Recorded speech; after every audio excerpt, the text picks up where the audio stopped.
Webb's experience in Arizona and California confirmed he would need each of these features to attract people to visit his developments. In order to keep things moving, he announced he would be opening his new Florida community on January 1st, 1962, about 8 months later. Among the difficulties Webb was facing was the tendency for the property to flood. So he recruited Aaron Long, a contractor from Ruskin, who was well familiar with the property, to clear and drain the land. That took 3 months. Shortly, Webb learned that the sod Long had been uncovering was ideally suited for bahia grass, and that meant Webb could have attractive lawns around each of his newly constructed homes on opening day.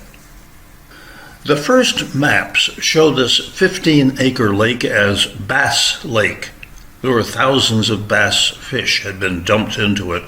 People could come and fish in the lake, and this helped make the property more appealing.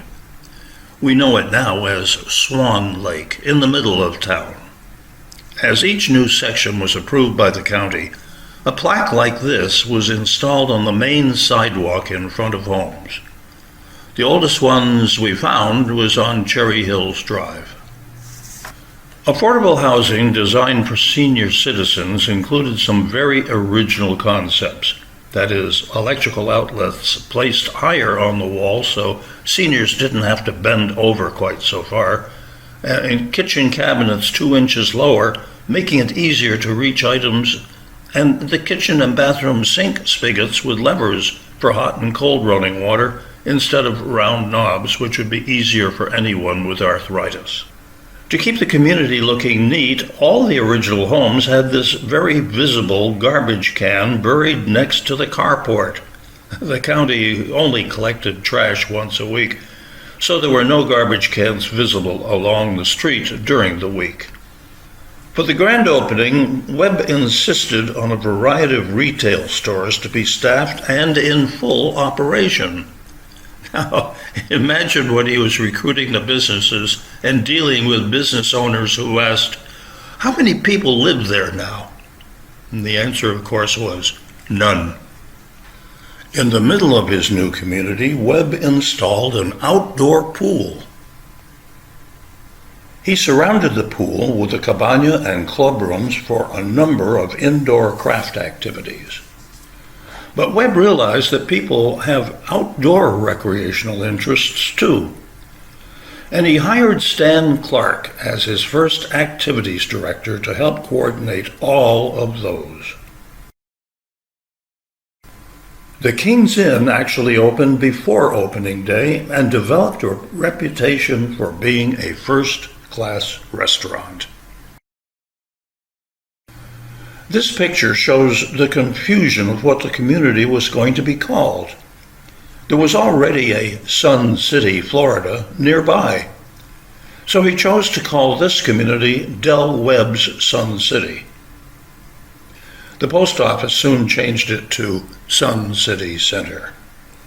Note that the post office was then on the corner of the shopping center where the Sun City Center travel office is today, right across from the Bank of America.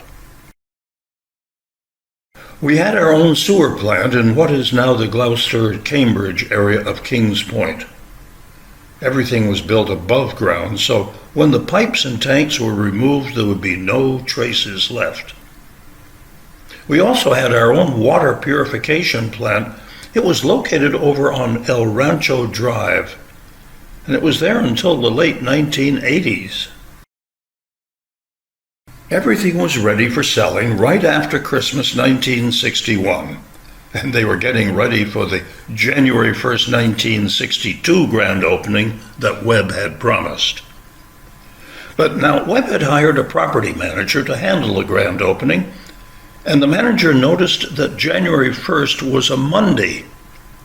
So he made an executive decision and ran an ad in the Tampa Tribune saying that it would open on Saturday, December 30th. The Tampa Tribune ran this ad and also sent a photographer to see if anyone was actually going to show up. So here we are in the final weekend of 1961, and everything was ready to go just as Del Webb had promised. Of course, nobody knew what was going to happen even the very next day.